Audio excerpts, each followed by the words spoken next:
Good afternoon, everybody. Welcome, Sam. Hey, thanks so much. Right. So, we're here to discuss the marketer's point of view through the eyes and experiences of Sam. And there's no one better I'd rather be having this discussion with. Because Sam, right now, though he wears the media buyer's hat, he has spent a significant chunk of his career on the advertiser side of the business at Procter & Gamble and GSK, and also at Google. That's the other cog in the triad that his career is looking like to me. So welcome, and we want to know what the marketer wants out of digital video advertising, what they're hopeful about, and in my book, Sam, more importantly, what the marketer is really worried about when it comes to online video advertising. Right, so we have 15 minutes and I have 5 questions. So let's jump right into it. Right, this is the age of the digital rights, so 15 minutes should be more than adequate to answer these questions. Yes. These momentous ones. Talking about what the marketer is looking at, and this is a discussion that we were having about Mark Pritchard and his statement. Yes, talking exactly. about transparency in the ecosystem. Really, with the scale that's coming in the space and the amount of money that's moving here, it's not a hobby anymore. Right? This is serious business. And really what Mark Pritchard was talking about is a supply chain problem. Right? He's talking about a supply chain like any other supply chain, which can produce material that people know what they're getting. It's relatively transparent in its rules of the game. There is some amount of standardization so that you can plan and work accordingly. And what you see is what you get. So what you forecast and pay for is by and large what you get at the end of the day. So that's what it is. I mean, simply in a nutshell, it is no different from any other supply chain, and that has its own challenges, but that also has its own way of demystifying many of the requirements and things that are there. One of the conversations that was happening in the last group was this talk about as you move from TV into the OTT space. In TV, you could have 1, 2, 3 big ideas, and your entire network, like not just one channel, but your entire network could be working at speed. While when you come into the OTT space, you need a lot more ideas. There is a corresponding problem that happens on the client side, which is every time you move 10 crores from TV into digital, the amount of human time that you need to spend in creating and curating content starts going up exponentially. And therefore, I think one of the asks that comes from this whole thing, and there'll be 3 or 4 asks, but let's talk about the first one, is call it creative format standardization. So imagine like 30 years ago or 40 years ago when TV started becoming big and you had, let's say, 3 or 4 dominant channels, and each channel said that the ad unit that I'm going to make is going to be really perfect for the content that I have on my channel. So I have got long format shows that run into, let's say, 2 hours that are highly involving. So my ad unit will be a 2-minute ad unit. And then there would be another TV channel that would say, but I'm doing like 20-minute shows, where there's a lot of churn of audiences. So this really kind of perfect ad unit for me is a 30-second, or so on and so forth. That model never took off or didn't work. So one of the questions that comes up is there some possibility of ad unit standardization so that content that the advertisers and their ecosystems need to make can be made on a sustainable basis time after time, where the rules of engagement are very clear. People know how to create good content.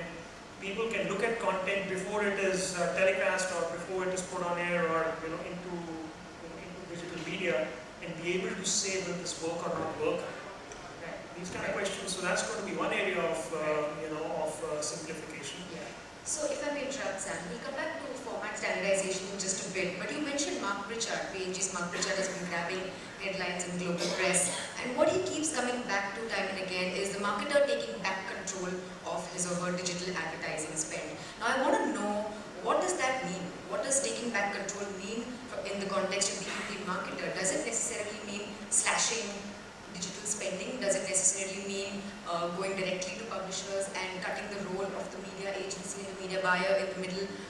Tell us what the mood is like when this taking control back is brought up. I think in my mind, and it goes back to some of the conversations that I've had with Mark, but I think really it comes back to transparency in the supply chain and a very good understanding of like how does this chain work, what am I paying for, am I getting what I'm paying for, and can I forecast the kind of impact that it will have on my business, and then does it deliver to that. It comes to some of the classic ones if you look at it, whether from the point of view of planning. Like when I decide to put in a certain amount of money not only am I looking at media metrics in terms of optimization, actually what I'm doing as a media buyer at the agency or the media leader at a client side or indeed the brand leader is that I'm telling the rest of the organization that I will deliver the sales volumes that I started to plan for in the first place. So one of the biggest drivers of that is actually predictability. Right? Before the campaign, am I being able to plan and predict what will I get? And then at the end of the campaign, can I measure that will I deliver what I plan to measure? So there's planning, there's authentication, and part of that is am I paying for for actual human beings at the other end who are seeing my ad and not fraud or bots or viewability and the other aspects that come into play. So there is a fiduciary risk that you carry, right, which is this one. Then there's potentially a brand risk that you carry, which is is my content going to be shown along with appropriate context, right? And in the case of television and sometimes even print, it's relatively easy because you know what's the content that's coming up, because once you see what's being telecast, all the viewers are seeing exactly the same thing. That's not true of digital at all. So there's a brand risk that you're carrying. And now in a post-GDPR world, there is potentially a legal risk that you're carrying, is that all the targeting systems that are being put in place, are they legally compliant from a privacy point of view? So there are these complexities that that come in from a buying side. And then there is the post-delivery and the impact of it on sales, right? Because at the end of the day, especially in a market like India, video content and buying on video is more expensive than buying on television. So I better be sure as an advertiser and their agent that the returns that I get are also therefore disproportionate. So there is that whole, whether it's a mixed model, whether it's a sales lift or it's a brand lift metric or whatever it is, suddenly starts becoming more important. I mean, if this was a world where a view on television was more expensive than a view on video, this conversation would not be happening except for the fraud and viewability part of it. Right. Because it's more expensive, then we need to have that conversation as well. No, Sam, I'm very glad you brought up programmatic, ad fraud, viewability, and brand safety. But I want to know, does the marketer look at these things as separate problems? Because to me, programmatic, the downside of programmatic is lack of brand safety. Okay, it was designed to make the life of the marketer easy, but now it's giving them nightmares because you don't know where their ad is landing up. But when it comes to ad fraud and bot traffic and domain spoofing, right? Someone is cheating. Downright, it's cheating. They're stealing your money. So does the marketer also look at brand safety and ad fraud as two separate problems to deal with? Brand safety and ad fraud are related but two separate problems. As I said, one is a commercial problem. Am I getting what I'm paying for? Which is the whole viewability fraud part of it. And then there is a problem which is which is more of a reputational problem. Is my content being shown next to context which is not appropriate for my brand? So they're related but two different problems. Programmatic is something that I actually did not touch upon, but I'm glad that you bring up that point. Very important, it's the future. But at this point in time, specifically on video, I'm not sure that it's a big play outside of the walled gardens, right? Because this video content and its availability on programmatic in terms of real-time ad serving is a fast emerging space. But ground zero for programmatic today actually is display. Right. Okay, that's fair. Now to go back to format standardization, for TV we have the 30-second TVC, right? For digital there are one too many digital video ad formats and no one has emerged victorious over the other. There's 6 seconds, and duration is not even the only way to classify them. So do marketers feel the urgency to standardize the format, and upon who is the onus to do that? Let's start with the second question. To me, the onus to do that has to be on the supply side. Right? If you are suppliers and you want to start changing the course of the river in a big way, the industry has to come together and really start driving some of the standardizations. Because standardization is not just about standardizing formats, it's about training the ecosystem, it's about partnerships with creative agencies and creative players. We will start saying that here are the 2 or 3 that we need to make. And if we do a real good job of these 2 or 3, we will be able to change the course of the river. Will this be perfect for each micro situation? Probably not. But will it substantially start impacting volumes, as in sales volumes for marketers? Absolutely yes. So that's my view on that. Okay, now let's keep digital video advertising aside for a moment, and let's talk about the digital video content that's out there in the universe. We see more and more quote-unquote premium content going behind a paywall. So does the marketer worry whether there is enough premium content to place their brand message in? Is that a concern? And the second part of this question is, how does the marketer classify the content currently available out there? That's a very interesting and it's a very emerging conversation. And there are 2 or 3 parts to this. There is one part of it about content going behind the paywall, and that so happens to be, the so-called premium content, but it's really a very separate dimension, which is what is your commercialization model as a content producer. As content goes behind the paywall and as eyeballs move behind the paywall for subscription, really the number one way for brands to engage is more through branded entertainment and branded integration into content itself.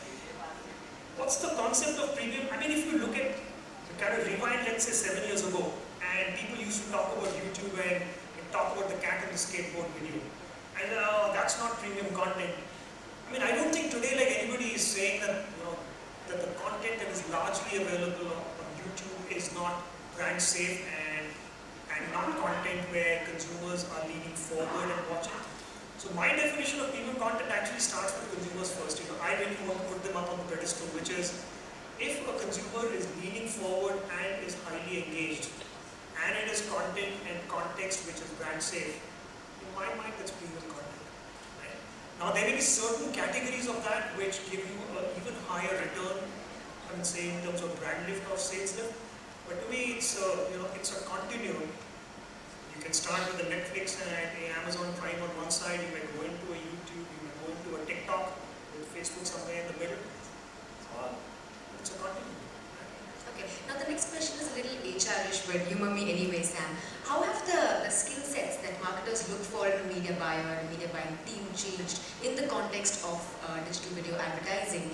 It could be something as vague or as simple as the ability to forecast reach, ROI measurability. Yeah, I think some of the principles really remain the same and they haven't changed, I would suspect, in the last 100 years.